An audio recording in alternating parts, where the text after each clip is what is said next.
somebody likes every song. So even the person that created it must have liked it at some point.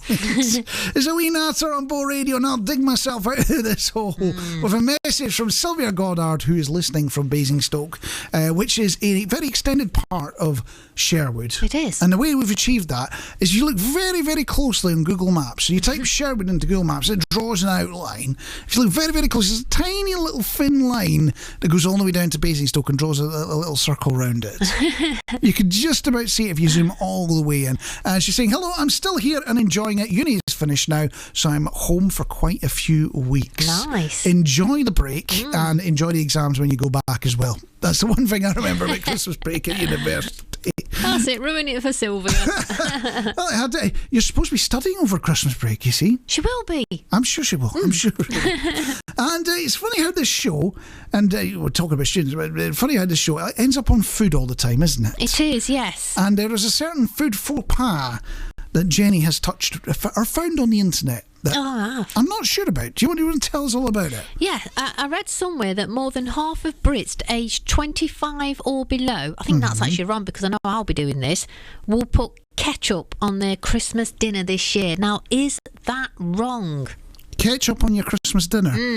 Well, it depends what part of the Christmas dinner you're talking about and what you're doing for your Christmas dinner as well. So if you're doing the traditional turkey, duck, goose, some sort of bird on the plate, if you're doing turkey, it is the driest meat on earth. Because nobody knows how to cook a turkey. It's too complicated, too much effort. So you end up with the driest. You might as well be eating cardboard, right? You need a bit of gravy on it, don't you? Yeah, you need some sort of wetness on it. And it's a choice at that point. Do you go to all the effort of finding gravy granules, boiling a kettle, all that nonsense, when you've spent all the time putting the rest of the meal together? Or do you get the ketchup bottle out of the fridge? Yes, that's another thing as well, isn't it? Yeah, that's a point. I keep it in the fridge. Where do you keep it? I think I keep it in the fridge now you've come to mention it. But there's another thing about ketchup as well. What about ketchup? We was out on Friday and we did try to put ketchup on our meal and it wouldn't come out the bottle because it wasn't one of those squeezy bottles. So there we are with a knife poked in the rim trying to get the ketchup out, but the knife, no matter which size knife we chose, it was too big for the rim. So we couldn't get the ketchup out. What's going on with that? So why are glass bottles? I guess it's the thing that we're supposed to be recycling and reusing and all that kind of stuff, isn't it? And glass is a lot more recyclable than plastic is. So I see where they're coming from on that one. I but can't get my sauce out. There is no good technique for getting the stuff out the bottle, the glass bottle. You'll get the first little half. Yeah. In fact, you'll get the first half of the bottle out, no problem.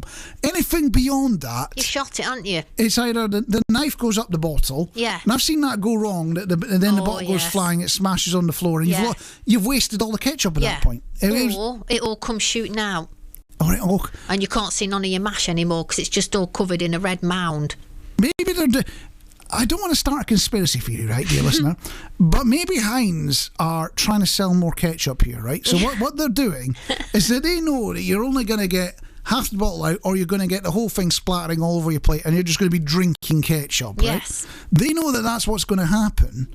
So they push you towards the glass bottles and say, it's all clean, it's all environmental, it's all brilliant. We can take them back, clean them, reuse them, all that kind of stuff. But really, it's a cunning ploy to make you buy ketchup more often. Do you know what also puts me off ketchup?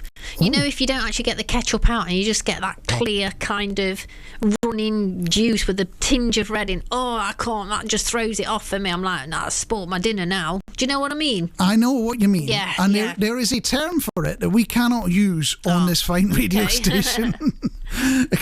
Because it's very much an adult term and it's very much but that's a term I've heard used to describe what's coming out of that bottle. Yeah. I'm sure you can fill the gap in yourself. Yeah. So what we need to do, because now that we think there's a conspiracy, right? We need to go on a mission to Heinz headquarters. I have no idea where that is. Where is that? Because it used to be you'd drive up the M6 and you could see the Heinz factory. But I don't even know if that still exists. And that isn't necessarily the headquarters either. So we need to do a bit of sleuthing, because I'm sure it's been bought and sold God knows how many times since then. So we need to do a bit of sleuthing, go out there, find Heinz headquarters. Yeah. We'll need to get some clipboards and some high-vis and things like that to sneak into the building. The weird thing about sneaking into the building, the more visible you are, the more invisible you are. Yeah.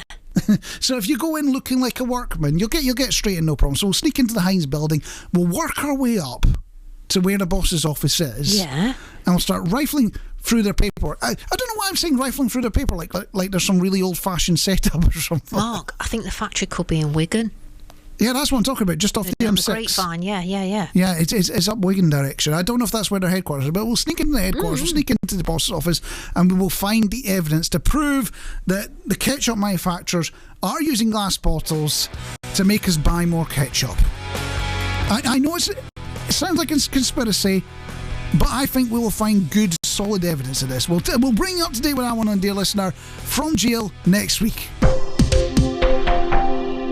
It's Irene Natter on Bo Radio, where we are exploring the ketchup conspiracy. We are. We need the type music, very serious, almost like a UFO documentary type music going on there. The gotcha is that I've looked up how much a train ticket costs to get to Wigan, which is where the headquarters of the manufacturer of ketchup in this fine country is. And we could get to Magaluf and back for half that price, so we're not going to bother. It's too much effort, too expensive.